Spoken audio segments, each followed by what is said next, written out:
Ladies and gentleman, ತಮಿಳುನಾಡಿನ ಸಿಂಗಂ ಬಿಜೆಪಿಯ fire brand Annamalai ಬಿಜೆಪಿಗೆ ರಾಜೀನಾಮೆಯನ್ನ ನೀಡಿದ್ದಾರೆ.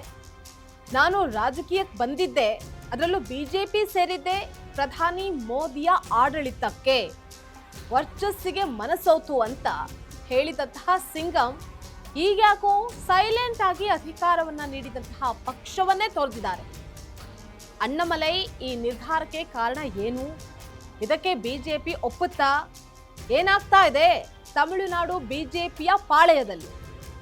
ಈ ಎಲ್ಲಾ ವಿಚಾರಗಳ ಬಗ್ಗೆ ಕಂಪ್ಲೀಟ್ ಡೀಟೇಲ್ಸ್ ಅನ್ನ ನೋಡ್ತಾ ಹೋಗೋಣ. ವೀಕ್ಷಕರೇ, ನೆಲ ಜಲ ಭಾಷೆಗಾಗಿ ಪ್ರಾಮಾಣಿಕ ಪತ್ರಿಕೋದ್ಯಮ. ನೀವು ನೋಡ್ತಾ ಇದ್ದೀರಾ ಫೋಕಸ್ ಟಿವಿ. ನಾನು ನಿಶ್ಚಿತ.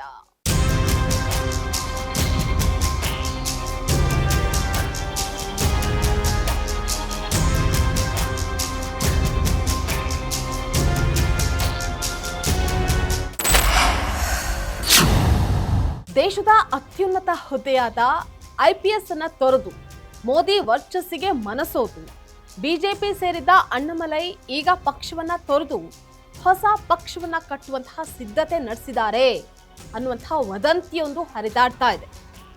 ಈ ವದಂತಿಯ ಬೆನ್ನಲ್ಲೇ ಅಣ್ಣಾಮಲೈ ದೆಹಲಿಗೆ ಪ್ರಯಾಣವನ್ನ ಬೆಳೆಸಿದ್ದಾರೆ.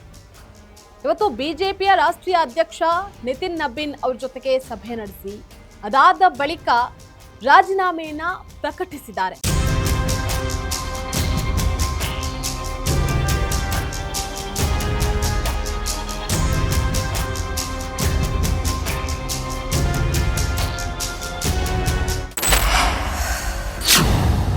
ಇನ್ನು ಅವರು ದೆಹಲಿಗೆ ತೆರಳೋದಕ್ಕೂ ಮುಂಚಿತವಾಗಿ ಅಣ್ಣಾಮಲೈ ಇನ್ನು 2 ದಿನಗಳಲ್ಲಿ ನನ್ನ ನಿರ್ಧಾರವನ್ನ ಪ್ರಕಟ ಮಾಡ್ತೀನಿ ಅಂತ ಕೂಡ ಹೇಳಿದ್ದಾರೆ.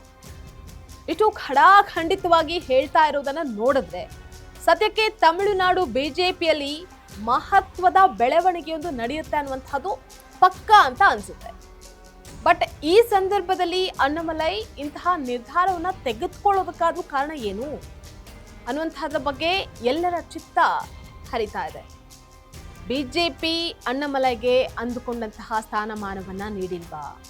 ಪಕ್ಷಕ್ಕಾಗಿ ದುಡಿದ ಅಣ್ಣಾಮಲೈ ಅವರನ್ನ ರಾಜ್ಯಾಧ್ಯಕ್ಷ ಸ್ಥಾನದಿಂದ ಕೆಳಗಿಳಿಸಿ ತಪ್ಪು ಮಾಡ್ತಾ ಬಿಜೆಪಿ? ಪಕ್ಷಕ್ಕಾಗಿ ಹಗಲಿರುಳು ದುಡಿದ ಇಂತಹ ವಿದ್ಯಾವಂತ, ಬುದ್ಧಿವಂತ, ನಿಷ್ಠಾವಂತ ಯುವ ನಾಯಕನ ಈ ನಿರ್ಧಾರಕ್ಕೆ ಕಾರಣವಾದ್ರೂ ಏನು?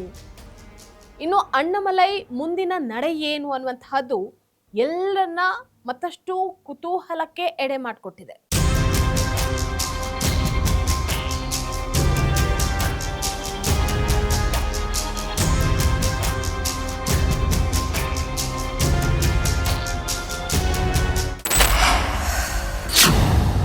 ತಮಿಳುನಾಡಿನಲ್ಲಿ ಸದ್ಯಕ್ಕೆ ಸಿಎಂ ವಿಜಯ್ಗೆ ಸೂಕ್ತ ಸ್ಪರ್ಧಿಗಳಿಲ್ಲ. ಹಾಗಾಗಿ ಆ ಸ್ಥಾನಕ್ಕೆ ಅಣ್ಣಾಮಲೈ ಸಿದ್ಧತೆಯನ್ನ ನಡೆಸ್ತಾ ಇದ್ದಾರಾ? ವಿಜಯ್ ಹೇಗೆ ಪಕ್ಷವನ್ನ ಕಟ್ಟಿ ಸಿಎಂ ಆದ್ರು ಅದೇ ಮಾದರಿಯಲ್ಲಿ ಈಗಲೇ ತಾವು ಒಂದು ಪಕ್ಷವನ್ನ ಕಟ್ಟಿ 2031ರ ವೇಳೆಗೆ ಆ ಪಕ್ಷವನ್ನ ಒಂದು ಹಂತಕ್ಕೆ ತಂದು ವಿಜಯ್ಗೆ ಪ್ರಬಲ ಸ್ಪರ್ಧಿಯಾಗುವಂತಹ ಚಿಂತನೆಯನ್ನ ನಡೆಸಿದಾರಾ? ಅಥವಾ ಇಷ್ಟೂ ವರ್ಷಗಳಿಂದ ಬಿಜೆಪಿಯಲ್ಲಿದ್ರು ಯಾವುದೇ ಕಿಮ್ಮತ್ತು ದೊರಕದೇ ಇರೋದ್ರಿಂದ ಈ ನಿರ್ಧಾರಕ್ಕೆ ಬಂದ್ರ? ಒಟ್ನಲ್ಲಿ ಈಗ ಅಣ್ಣಾಮಲೈ ರಾಜೀನಾಮೆ ನೀಡಿದ್ದಾರೆ. 2ರಲ್ಲಿ ತೀರ್ಮಾನ ಆಗ್ಲೇಬೇಕು ಅಂತ ನಿರ್ಧಾರ ಮಾಡಿದ್ದಾರೆ. ರಾಜೀನಾಮೆ ನೀಡಿದ ಅಣ್ಣಾಮಲೈ ಮುಂದೇನ್ ಮಾಡ್ತಾರೆ ಅನ್ನುವಂತಹದನ್ನ ಕಾದ್ ನೋಡ್ಬೇಕಾಗಿದೆ. ಇದಾಗಿತ್ತು ಈ ಕ್ಷಣದ ಪೊಲಿಟಿಕಲ್ ಅಪ್ಡೇಟ್. ನೆಲ ಜಲ ಭಾಷೆಗಾಗಿ ನೋಡ್ತಾ ಇರಿ ಫೋಕಸ್ ಟಿವಿ.